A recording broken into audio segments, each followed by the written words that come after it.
I was thinking like that was, I did not put that there. It wasn't there earlier today. Okay, let's switch these equations around. So line 1's in vector form. What are the parametric equations for line 1? X equals? Okay. Y would be, and Z is 1 plus 14. Everyone's fine there? Okay. Symmetric form, you isolate the t in each of these, right? So what is the x expression that t is equal to according to this first equation? X plus 1 over 2. X plus 1 over 2. That has to be equal to what t is in terms of y, which is? Y minus 1 over negative 2. Right? And then that's equal to z minus 1 Over 4. over 4. Okay, so we're done with line 1. Okay? Line 2 is in parametric form. We could go back and get the vector form for this. Vector form starts with, what's the thing IB gives you a point just for writing? XYZ. XYZ, like generic position vector equals, right? And then you have specific position vector. What is the position vector, like what's the point we know is on this line? 1, 0, 3, plus parameter, lambda here, times direction vector. What are the direction vector components? Okay, good.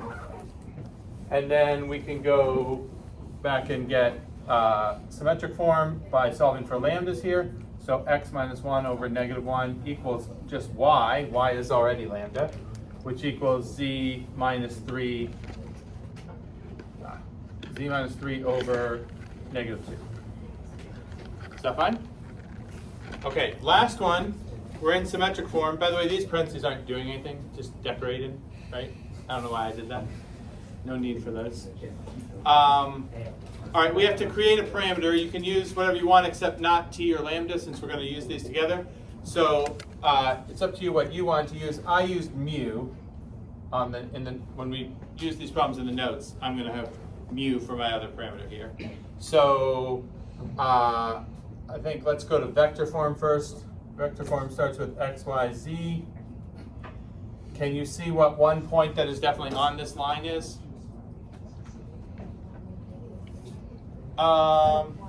Yeah, it's like if you put in the things that will make all the tops 0, then this is true, right? So 1, negative 1, 4 would make all these things equal to 0.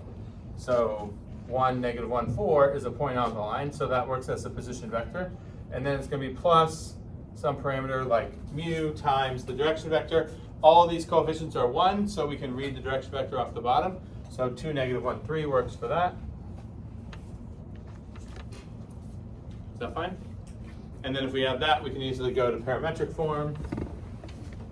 X, Y, oops, and Z. X would be 1 plus 2 mu. Y would be negative 1 minus mu. And Z would be 4 plus 3 mu. Is that fine? All right. So that's kind of a review of stuff we did yesterday. So what I'm going to show you today is how you can analyze some things going on in 3 dimensions with lines. A lot of the vector problems that are going to show up on the exam are going to have you doing like what's called analytic geometry, like analyzing how geometric figures, points, lines, planes, relate to each other. So one thing that we can start off with, since we're working with lines right now, we're going to do planes starting on Monday, but with lines, one of the things you can do is if you have a pair of lines, you can ask how those lines relate to each other. And in 3 dimensions, it's a little bit more involved than in 2 dimensions. With 2 dimensions, if you have 2 lines and you're in 2D, like in the flat plane, either the lines would intersect or what? If they don't intersect and you're in 2 dimensions, what has to be true about them? They're parallel, right? That's all you have. I guess technically, you could say there's a third possibility in 2 dimensions. If they don't intersect and they're not technically parallel, which means they don't share any points, what else could you have going on?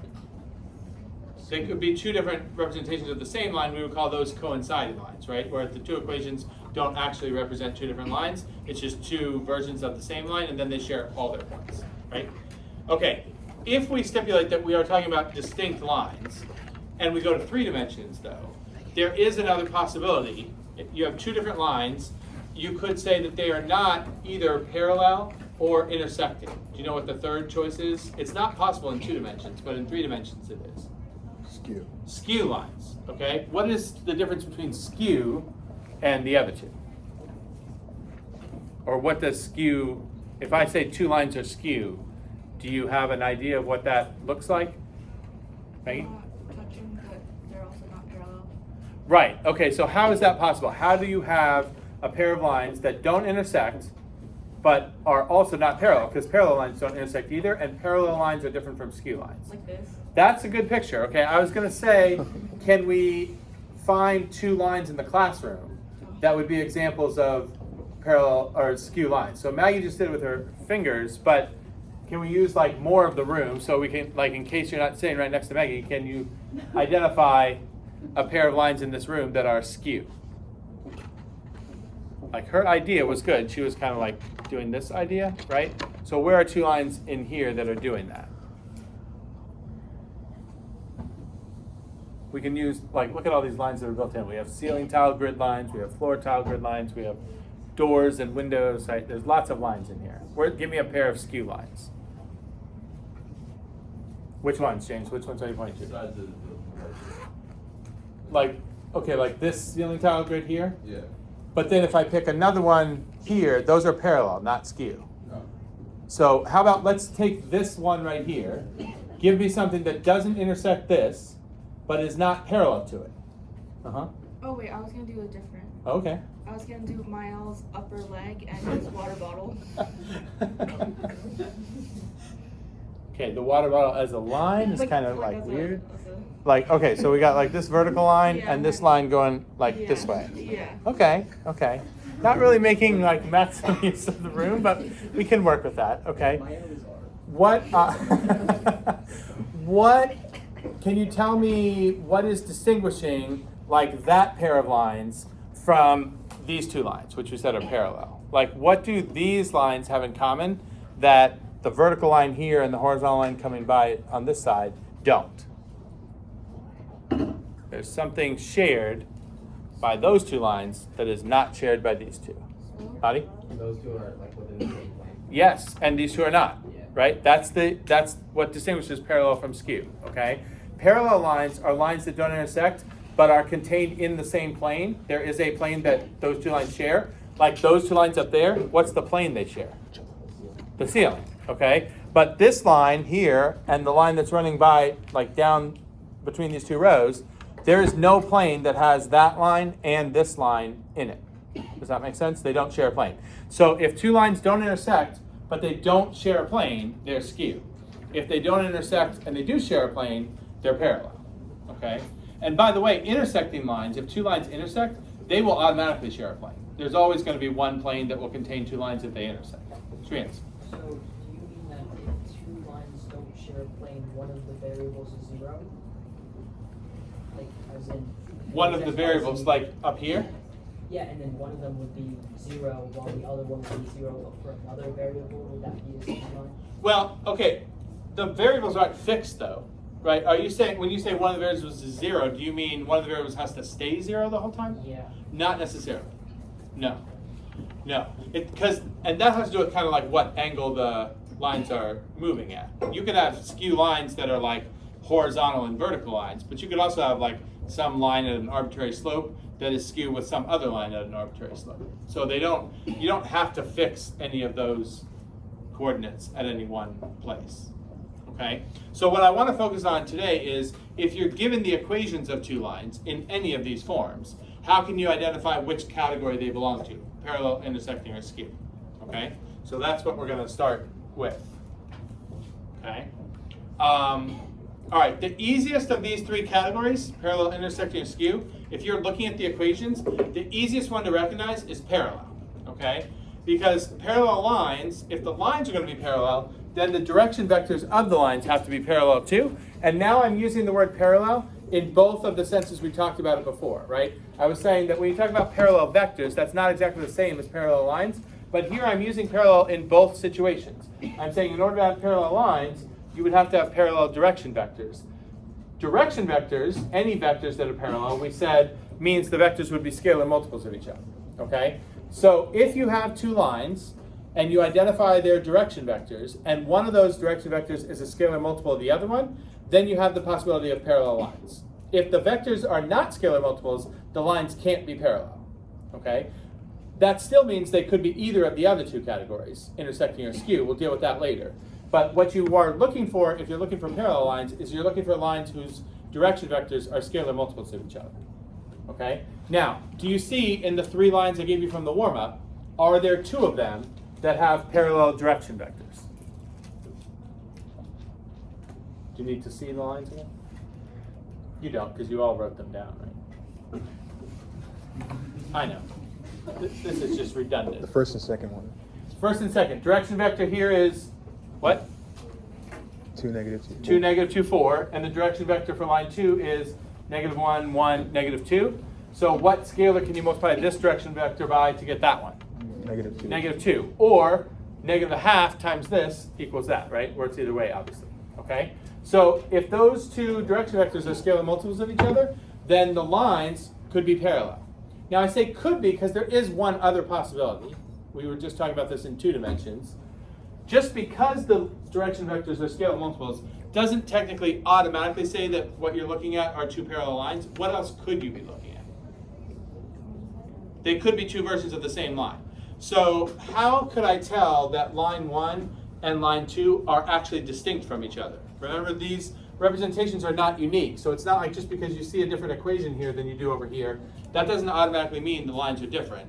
So convince me that line 1 and line 2 are 2 different lines. And then once we know they're 2 different lines, the scalar multiples for the direction vectors would mean that the lines are parallel. Shreyans, what do you think? Is it that the position vectors are not scalar multiples of each other? No, that's not. We can relate the position vectors and the idea of scalar multiple, but not just this, because this vector is actually, if it's a position vector, we said all position vectors start where?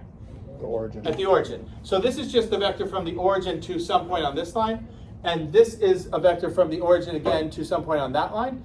And if the origin is not on either of those lines itself, then how long it is to get from the origin to the line doesn't have any, like, they could be scalar multiples or not. That wouldn't really tell us anything, okay? But there is something we can do with the idea of scalar multiples and these position vectors. Can you see how you could use the position vectors and the idea of scalar multiples to say whether we were looking at 2 different lines or not? Peggy? Some X, Y, and Z exists for when you plug in the position vector of the other. So are you saying like, okay, 103 is on this line. Are you saying if I put it in here, like if I make x, y, z 103 here, I can solve for a t that would make that true? Is that what you're thinking? Yeah. Yeah, that's true, okay? If, like, we know this point is on line 1, we know this point, and when I say this point, this is a vector, but there's a point associated with it, right? The point 1, 0, 3 is on that line. The point -1, 1, 1 is on that line. If I think these are the same line, then this point should also be on that line and vice versa, right? So one way to do this is make 103 another point on this line and ask yourself, is there a t that will give me -10 or 103, okay? That's one way to do it. You can do it without trying to solve for the parameter though, okay? Let's suppose that these were the same line, and so this point that's given on line 2 is also on line 1 and vice versa. Then let me give names to these. Let's say, let's call this vector OA. It's a position vector, right? So it starts at the origin. But if that's called OA, then that would mean that A is the point whose coordinates are the same as these components, right? So -1, 1, 1. And let's call this OB, because it starts at the origin. But that would mean that B is the point 1, 0, 3. Okay? Now let's say, supposedly, we're looking at the same line, and so A is at one point on that line, and B is somewhere else. Okay? And I know what the coordinates of both A and B are. Okay? If these are actually on the same line, do you see I could make the vector going, let's say, from A to B, right?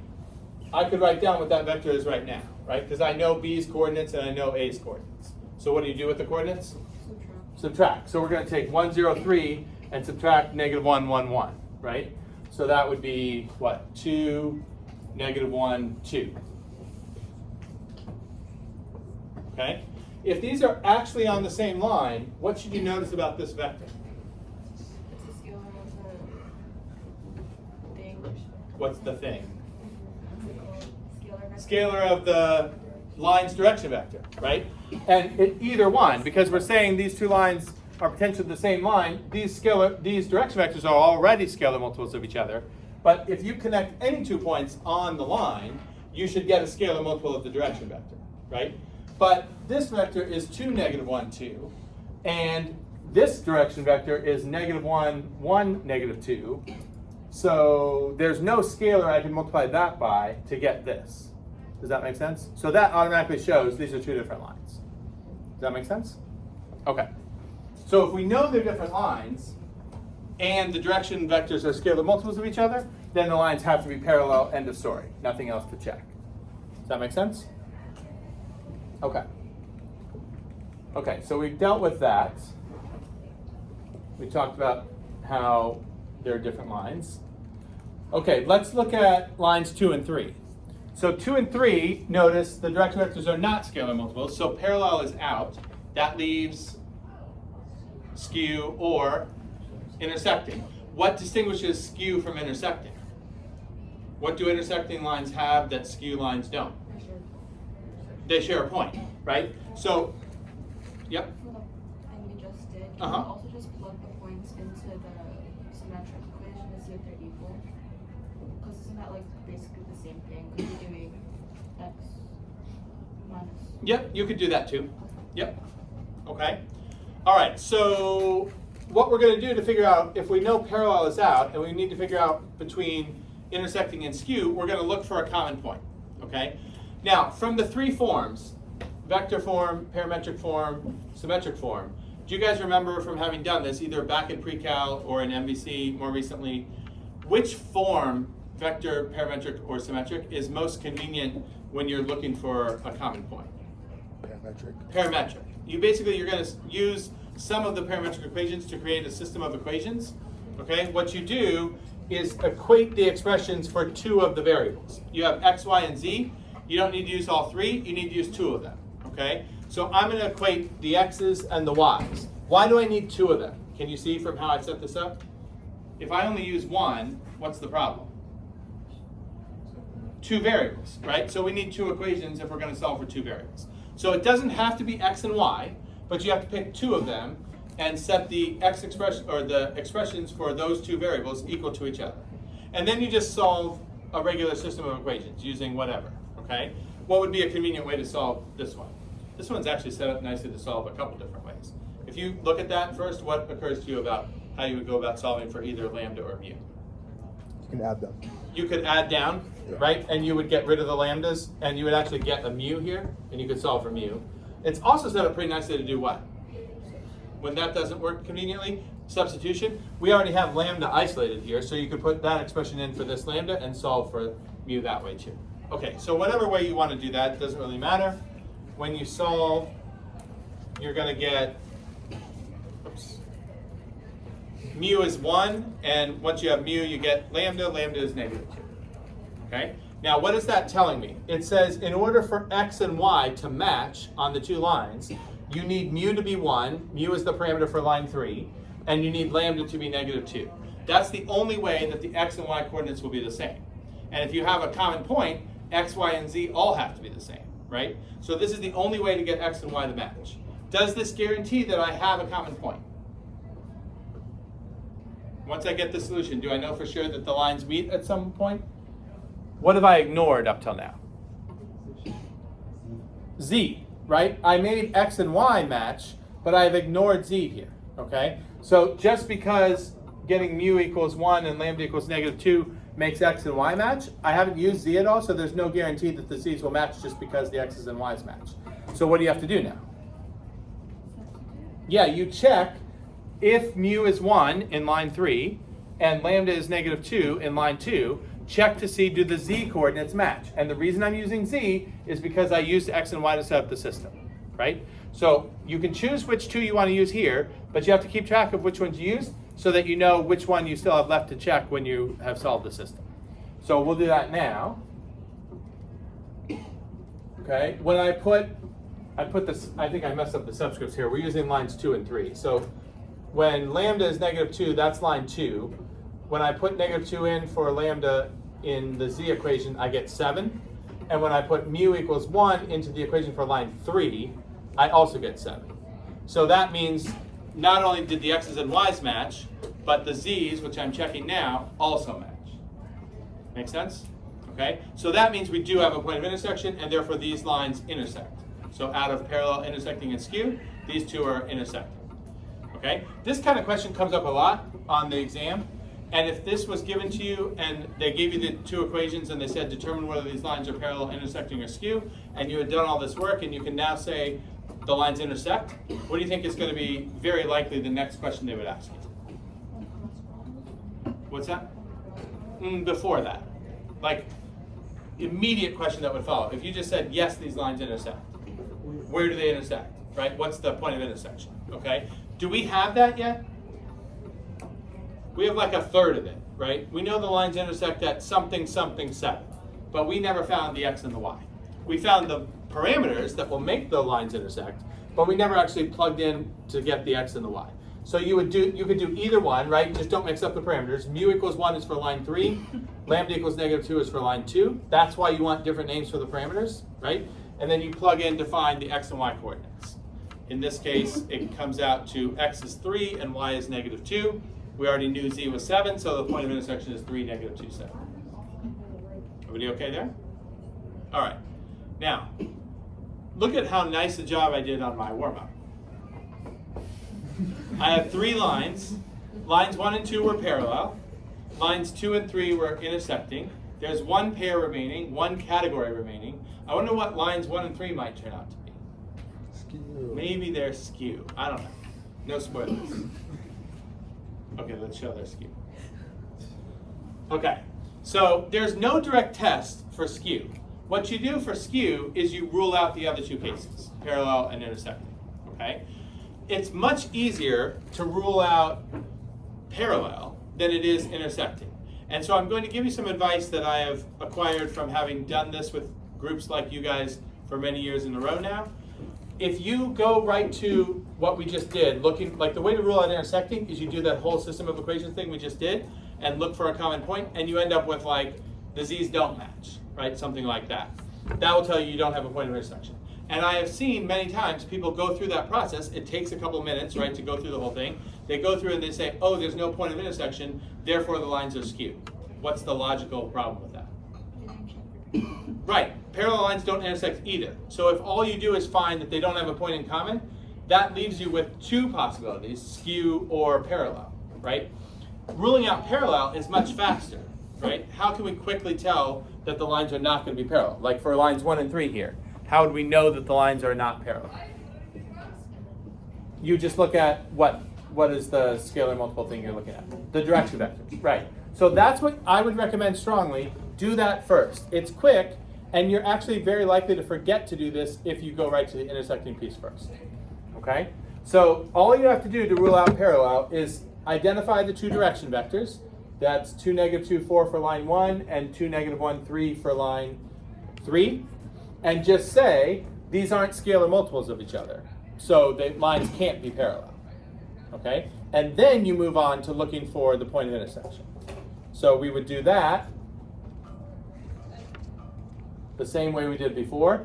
Choose 2 coordinates. I'm going to do x's and y's again. I would usually just arbitrarily pick x and y unless it seems very easy to use a different pair. So in this case, equating the x's and equating the y's, this is line 1 and line 3, so my equations are going to be in terms of t and mu. I solved this system. This one is set up very nicely also to do what? To solve the system. Here I would not substitute. Add down. Look at how nice this is. When you add down, these are gone. These are gone. This gives you mu, and these are gone. So mu is 0. And once you have mu equal to 0, you can find that t equals 1. Okay? What do we do now? To where? Z. Right, we used x and y, so we have to check the z's. And if I'm telling you these lines are skew, what should happen is when I plug in t equals 1 into the z in line 1 versus plugging in mu equals 0 in the z in line 3, I should get different values, right? So it turns out the z for line 1 with t equal to 1 is 5, but the z for line 3 with mu equal to 0 is 4. Close, but close doesn't really matter. So there's no point of intersection. Okay? And now you can say, since we didn't find a point of intersection, they don't intersect, and we just previously ruled out parallel. So having shown that the lines are not parallel and not intersecting, then you're on solid ground to say, okay, they have to be skewed. Make sense? All right. One more thing to do before we go today. This doesn't involve a pair of lines. This involves a point and a single line. So, like I said, a lot of what Ivy's going to ask you to do with vectors is answer these sort of like geometric questions about how lines are behaving with regard to each other. So this problem is going to give you a line. It'll give you the equation for the line, and then a point that's not on the line. Okay? What we have here is the point -1, 2, 3, and the line given by that symmetric equation expression. So -1, 2, 3 is here. Now, can we quickly verify that -1, 2, 3 is not on the line? Because if it asks for a shortest distance between the point and the line, and the point is actually on the line, then what's that answer? 0. 0, okay? Probably if they're going to ask you this, that's not going to be the case. But how do we show for sure that P0 is not a point on that line? You just plug it in here, and you're going to get not equivalent ratios, right? When x is -1, this comes out to -1, this fraction. But when y is 2, this comes out to 2. Already right there, you know it's not on the line, okay? Okay, so here's what we're going to do to use vectors. There are infinitely many paths to take from P0 to this line, right? But we want the shortest path. What defines the shortest path to the line? Perpendicular. You want it to make a right angle with the line, right? We want that one. So we are interested in that. Think of these as like infinitely many vectors. They all start at P0. They all land on the line, but at different points on the line. We're interested in that particular vector, the one that makes a right angle with the path of the line. Okay? So to do this, it's easiest if you have the line in vector form. I made sort of a condensed version of vector form. So I have my xyz equals, but over here, instead of having position vector plus t times direction vector all separate, I just made all that into one vector. Does that make sense? So then, if this is a position vector, it starts at the origin and ends at a point on the line. So we could say that all these points that I'm hitting here at the end of all these vectors, they all can be represented by coordinates with those components. So the x would be 1 plus 2t, the y would be -4 plus 3t, and the z would be 3 plus t. Okay? And then you can make what we would call the P0P vector. That means it's a vector that starts here at this point that doesn't move, but it can end anywhere on the line. So we're going to use this generic point on the line as the end coordinates here. But if I know the coordinates, even though they're in terms of t, of the end point of the vector, and I know the coordinates of the specific point where all the vectors start, how do I write the components for this vector? What do I do with these coordinates and these coordinates? Subtract. Okay, so that's what I did here. Okay, I took the coordinates of the point that's on the line, given by that, minus the coordinates of the point we want to start at, -1, -2, -3, or -1, 2, 3, and I get this. Okay, so the components of that vector are 2t plus 6, 2t plus 2, 3t plus 6, and t. Okay? With t in this, that represents any of these vectors. But I only want this one. What makes this one of these vectors different from all the rest? Trent? -6. Oh, thank you. Okay. Okay. What makes that one that I want different? Like the right angle? When you see right angle with vectors, what do you think? Dot product. Dot product of two vectors that are perpendicular has to equal 0. 0. So what I'm going to do to find that specific one is set up the dot product between the vector going from P0 and the vector representing the direction the line goes, which is the line's direction vector, which we already know, right? Set up that dot product and set it equal to 0. When you carry out this dot product, you get an expression in terms of t equal to 0 that you can solve for the t that makes this true. Okay, it looks like this. If you collect the t's and the other like terms, you end up with 14t equals 14. T is 1. You plug 1 back into this vector. So that's the vector. And what about that vector do I want? If I'm interested in the distance, what do I want to do to that 4, -3, 1 vector? Magnitude. And that's root 27.